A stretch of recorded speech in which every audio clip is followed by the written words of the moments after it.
All right, let's go ahead and get started. Hello, everyone, and welcome to this full moon meditation meeting in the sign of Aries. Thank you all of you people who are here in person to attend, and also everyone who is joining us online. It's great to have all of you in attendance for this very special full moon, which inaugurates the higher interlude of the spiritual year. So the full moon of Aries marks the great festival of Easter. And as I said, it is the beginning of the higher interlude of the spiritual year. It is the festival of the risen and living Christ, and a time to affirm the fact of relationship between all aspects of the planetary whole, that great being in whom all grades of life upon our planet find their place. Aries, we are told, quote, awakens the will to reach the lowest in their control. And thus it is fitting that this sign inaugurates the higher interlude of the spiritual year, wherein the highest will, Shambhala, reaches down to the lowest, humanity. In Aries, we are reminded of the power of divinity to overcome death, to overcome all separation, and to raise all things into everlasting glory. It is a time of renewal, of regeneration, and resurrection. The Easter festival emphasizes Christ's triumph over death, thus affirming the infallible power of God as it works through the soul of all things. We are reminded that for the soul there is no death, only life, which cycles through a long series of incarnations until, after reaching a stage of relative perfection, it is released into new and greater cycles of spiritual expression. The ageless wisdom teaches that resurrection is the keynote of nature, whereas death is the antechamber of resurrection. And what this means is that all things must pass through death before entering unto the fullest expression of life.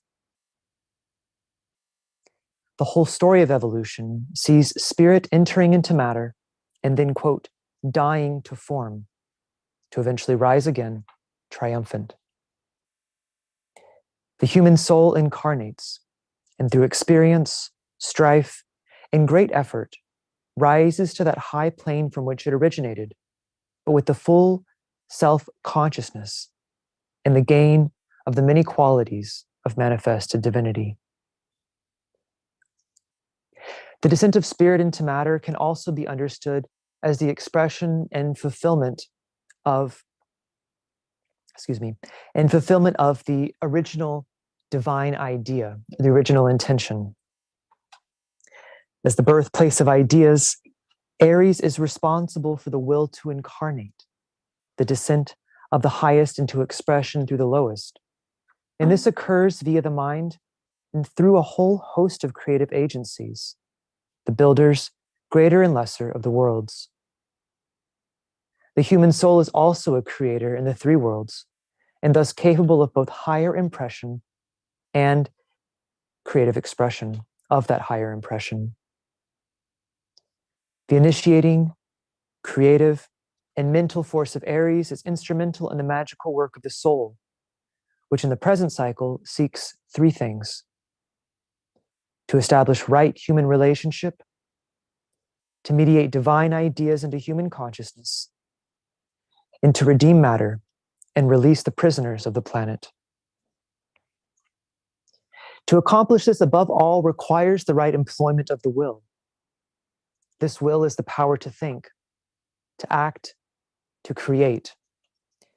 It is also the power to love, to unite, to do good, and to rise above all the many glamours and illusions of form life. It is through the application and development of the spiritual will that every obstacle is overcome, every cleavage bridged, and all harm brought to an end. The right use of the will is key to the efflorescence of humanity and to its fullest spiritual potential, wherein love, harmony, beauty, knowledge, ordered civilization, the sum total of all the hopes and dreams of countless generations of thinkers and creators throughout the ages, can become manifest through human living. Yet, in order for humanity to produce a world which reflects the higher principles of its nature, the human will must reflect and become a clear channel for the spiritual will, which is ultimately the will of that greater life in whom we live.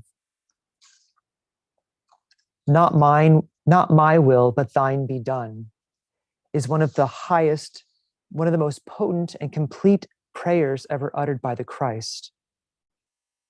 So let us keep this affirmation in mind now as we sound together the mantra of the will and align ourselves, heart, mind, and soul with that higher center so that it may pour through us in service to the world.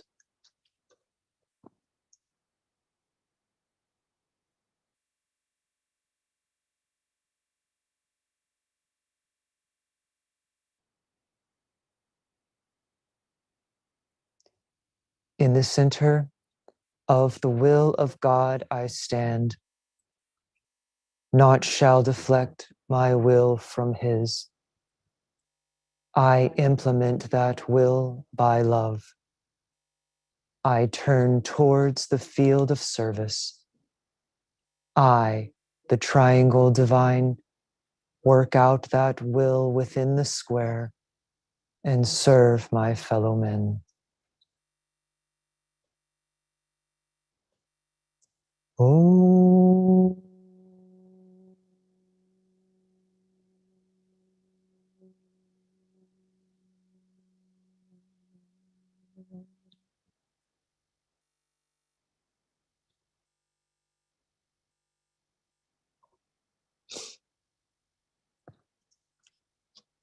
So today we work with the energies of Aries, and key to Aries is the work of creation. And the science of interludes and their right use, we are told, is really key to this creative work. Aries being both a sign of creation as well as the beginning of the higher lude of the spiritual year is an especially pertinent time to reflect on the spiritual opportunities which the right use of the interlude affords. An interlude is simply that moment which occurs between two activities. And in every cycle, spiritual or otherwise, there is both a higher and a lower interlude. For all cycles have a ebb and flow, ascent and descent, and thus 2 points of pause and reorientation before activity begins in new direction. All cyclic processes in nature are fundamentally related to the breath. And in the macrocosm, the great breath is said to be one of the fundamental aspects of the absolute, and thus eternally present. This great breath is the foundation of the perpetual motion of space. It is what the secret doctrine calls absolute abstract motion. And as such, it is the basis for the development of all consciousness in the universe. For there is nothing which is conscious and alive which is inert or motionless. The motion caused by this great breath produces all force and individualized consciousness. And at the same time, it supplies the intelligence which guides the whole plan of cosmic evolution. Breath is thus the great and primeval creative act, and it is echoed by the multitude of lesser intelligences and creative agents which populate the worlds, working out the original cosmic idea, each within their sphere.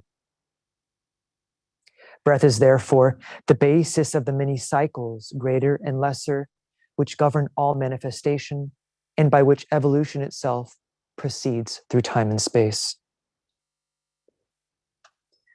The energies which permeate and comprise the worlds are also cyclic in their manifestation, being heightened or lessened depending on the stage of the cycle. And knowledge of these cycles is important for those intelligences and agencies who work with subjective energies and apply them to the fulfillment of divine purpose. It's important to remember that the human soul is potentially one of these builders. And through the right use of the mind and the will, the soul is able to tune into the divine intention underlying all creation and to coax it into fuller expression. This is what has been referred to as the magical work of the soul. And we are told that it is accomplished primarily through meditation. Effective occult meditation makes use of both interludes, the higher, whereby abstract or divine thought impresses the soul and then the mind, as well as the lower, wherein that impression is formulated into concrete thought forms and then transmitted to the brain.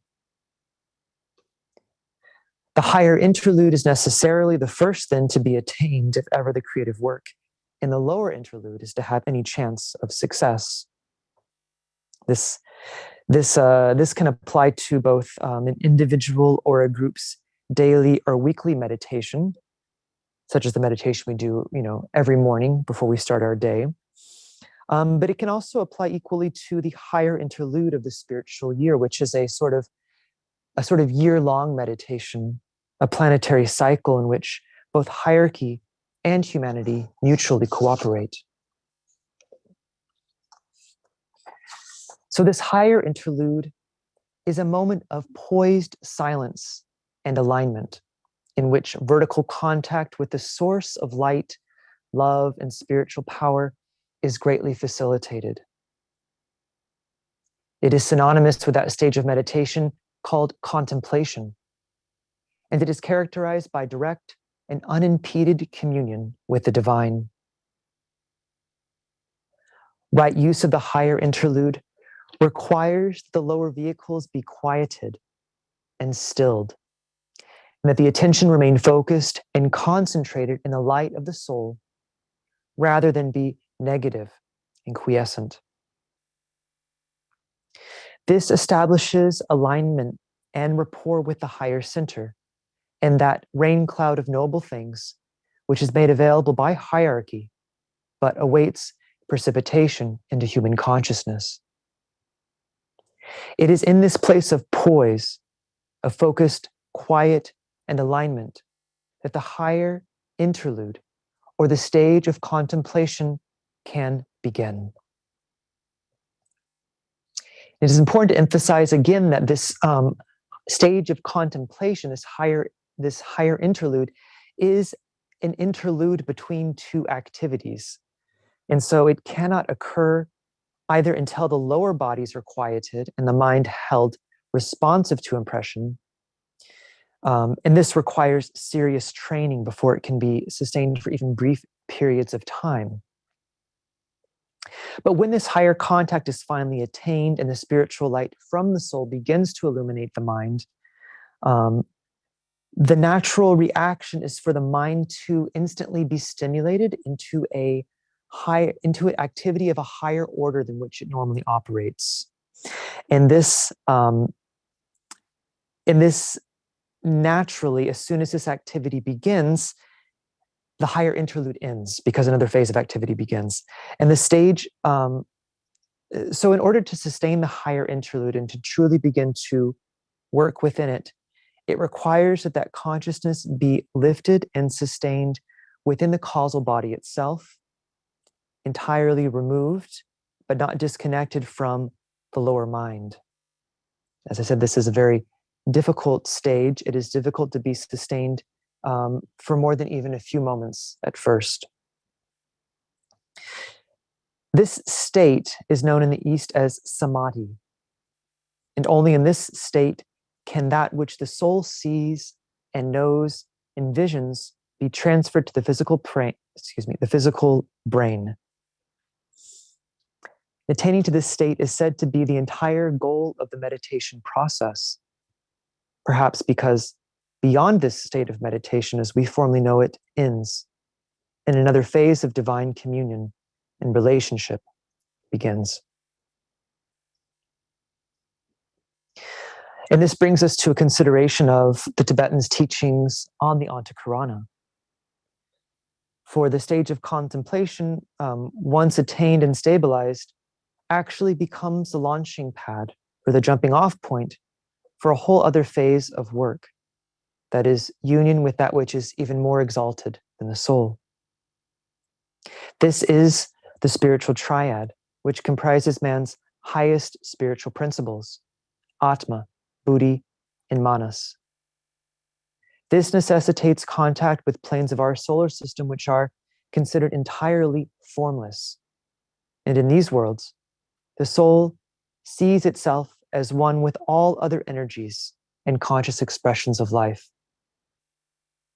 This state of consciousness is characterized by synthesis, by at-one-ment, by straight knowledge and pure vision, wherein there is a complete and perfect relationship between the knower and the object of knowledge.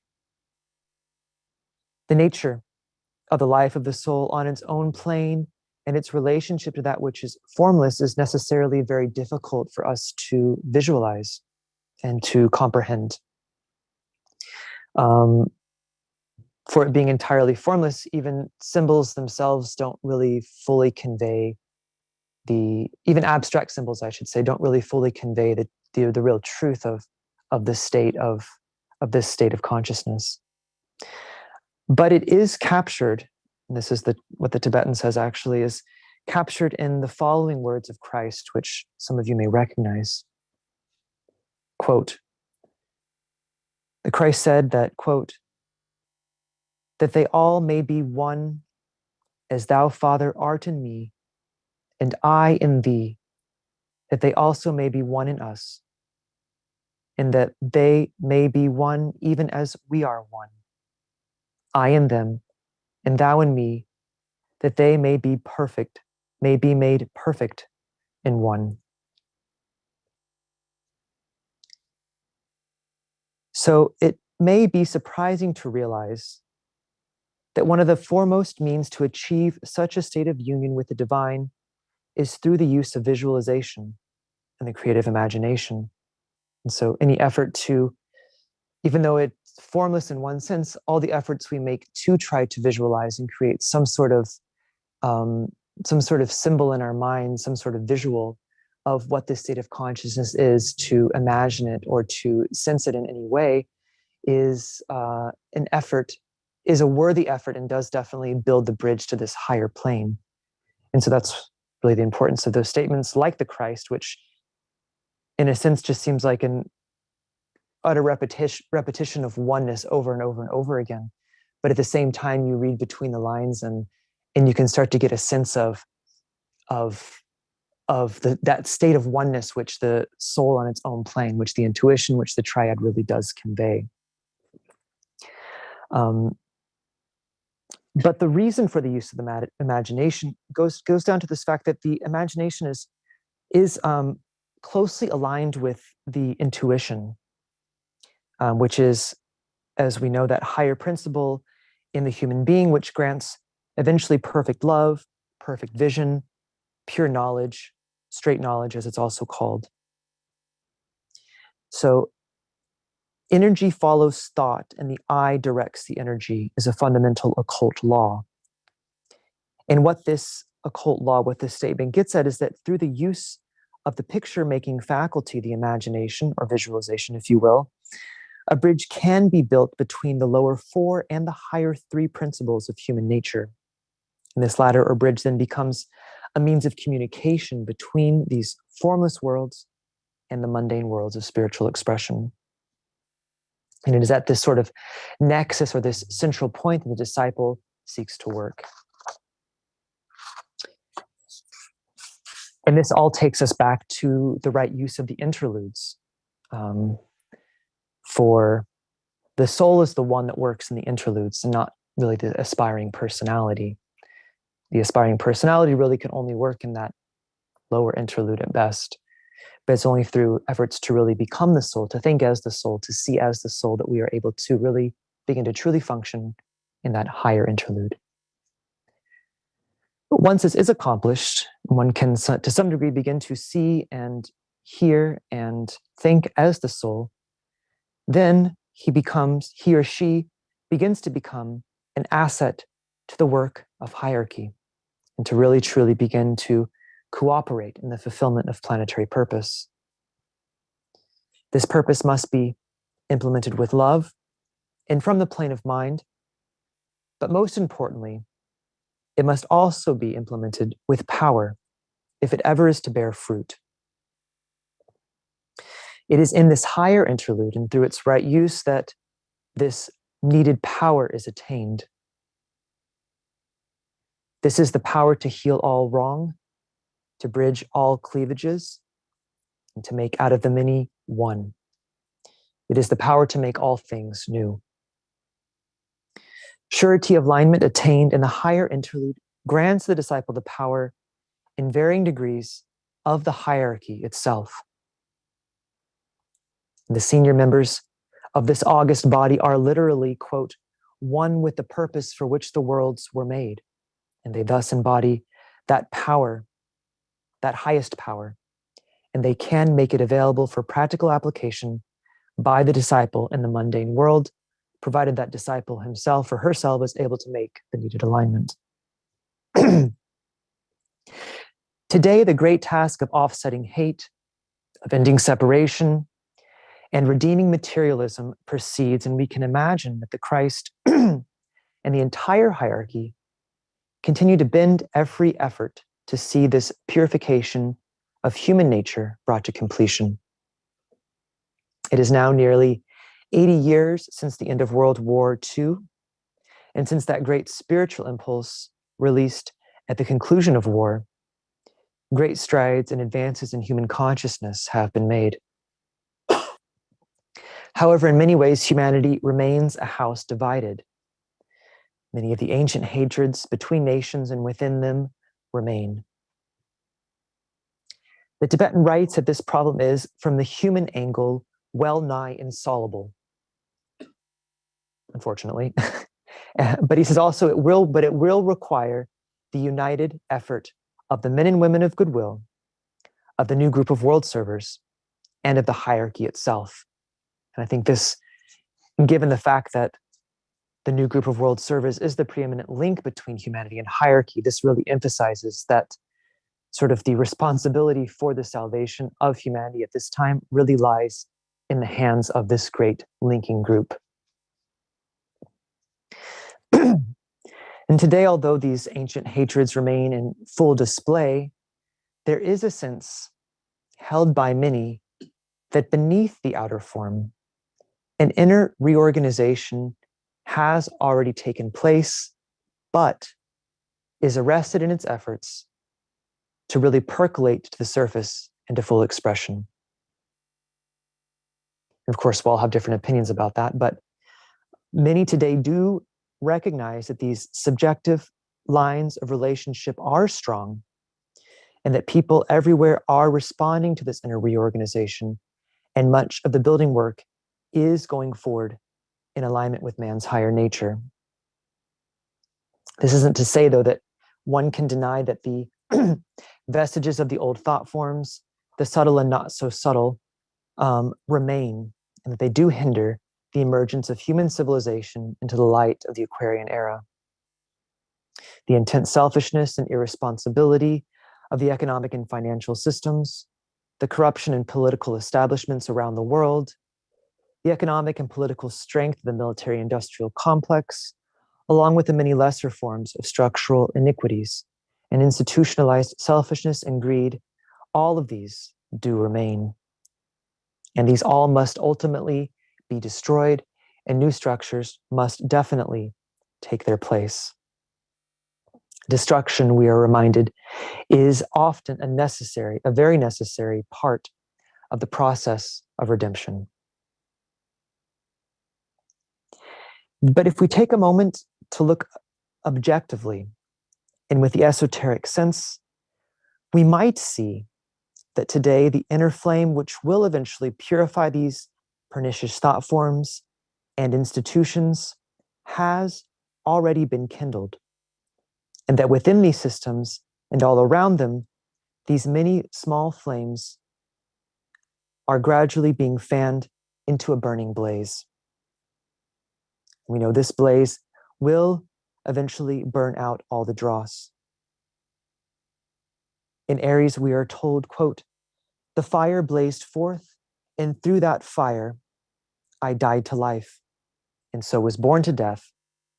And then again, I died to form." The symbolic death by fire which Aries brings destroys the limitations of the form. And such a burning up of the dross is much needed in the world today if we are ever to be released from the structures and thought forms of the past. But once the destroying fires have done their work, the path, quote, "the path that stands clear and unobstructed vision is achieved." Humanity can then inaugurate a new cycle of creative work. Human civilization can consciously and directly be created, more fully patterned on things as they are in the heavens. Untold beauty, harmony, and opportunity will abound. And then humanity can begin to turn its attention away from its own problems and considerations and towards the spiritualization of the planet and the creation of a completed whole. Beautiful and wondrous, perhaps even beyond our present comprehension. And so with these thoughts in mind, let us now take a moment to quiet the mind, to align ourselves, and we will proceed with our meditation.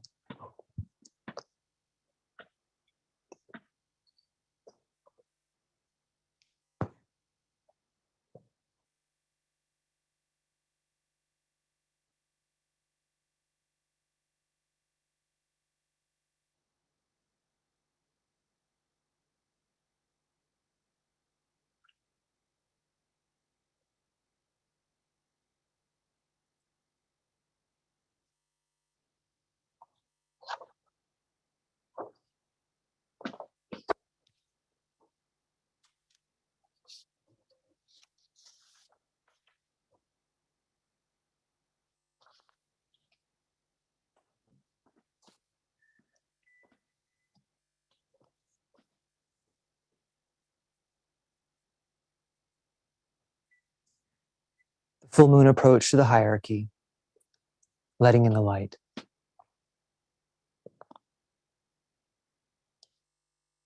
We come together in group fusion, affirm the fact of group fusion and integration within the heart center of the new group of world servers, mediating between hierarchy and humanity.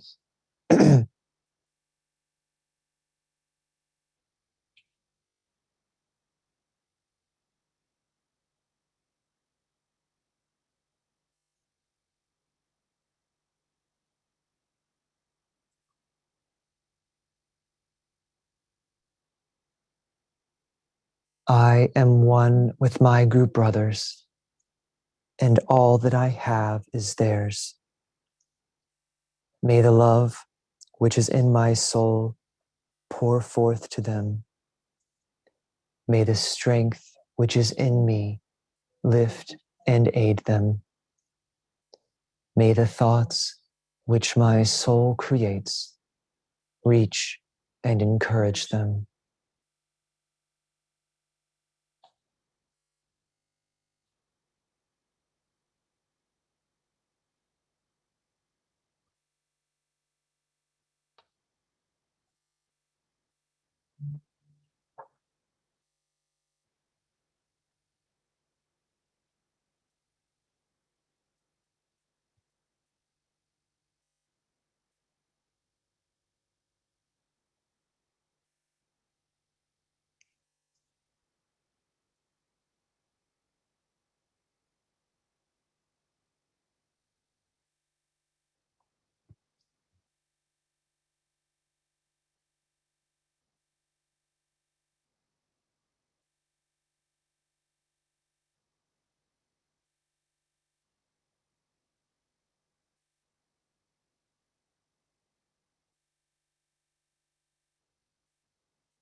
Higher interlude, alignment.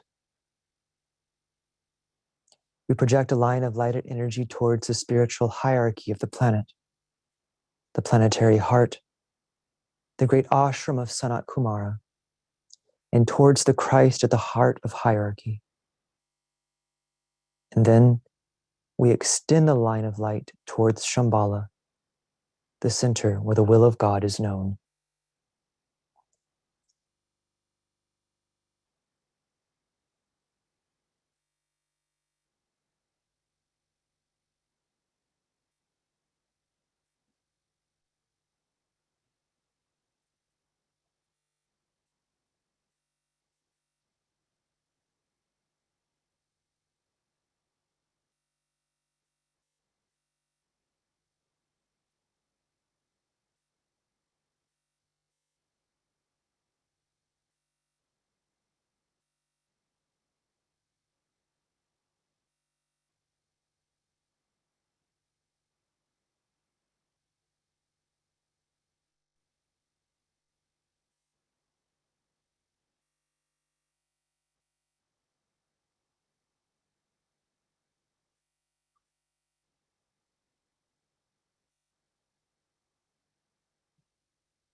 Higher interlude. Hold the contemplative mind open to the extraplanetary energies streaming into Shambhala and radiated through hierarchy. Using the creative imagination, endeavor to see the three planetary centers, Shambhala, hierarchy, and humanity, gradually coming into alignment and interplay.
Meditation.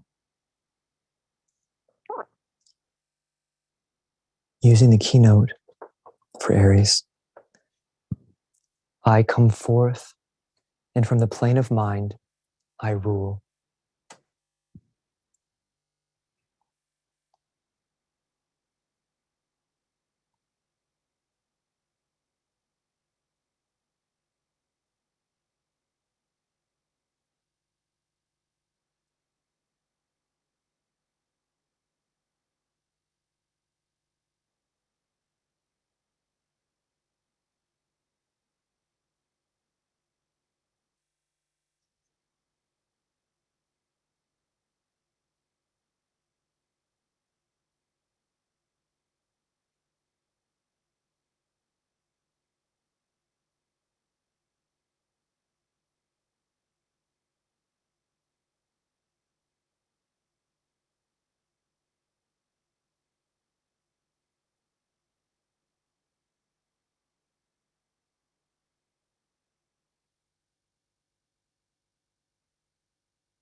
precipitation. Using the creative imagination, visualize the energies of light, love, and the will to good pouring throughout the planet, becoming anchored on Earth in prepared physical plane centers through which the plan can manifest. Use the sixfold progression of divine love, Shambhala, hierarchy, the Christ, the new group of world servers, the men and women of goodwill, physical centers of distribution.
Lower interlude. Refocus the consciousness as a group within the periphery of the great ashram and sound together the affirmation of love. In the center of all love, I stand. From that center, I, the soul, will outward move. From that center, I, the one who serves, will work. May the love of the divine self be shed abroad in my heart, through my group, and throughout the world. You visualize the downpouring spiritual inflow released from Shambhala through the hierarchy and streaming into humanity through the prepared channel. Consider how these inpouring energies are establishing the pathway of light for the coming world teacher, the Christ.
distribution. As the great invocation is sounded, visualize the outpouring of light and love and power from the spiritual hierarchy through the 5 planetary inlets: London, Darjeeling, New York, Geneva, Tokyo, irradiating the consciousness of the whole human race. From the point of light within the mind of God, let light stream forth into the minds of men. Let light descend on earth. From the point of love within the heart of God, let love stream forth into the hearts of men. May Christ return to earth. From the center where the will of God is known, let purpose guide the little wills of men, the purpose which the masters know and serve. From the center which we call the race of men, let the plan of love and light work out, and may it seal the door where evil dwells.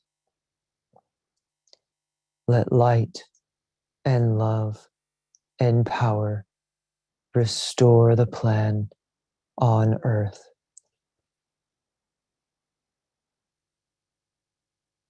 Om.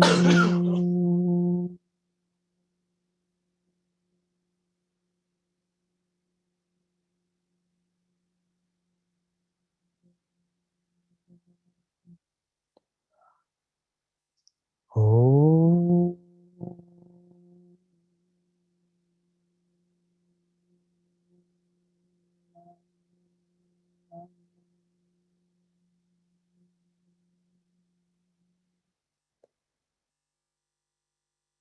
Om.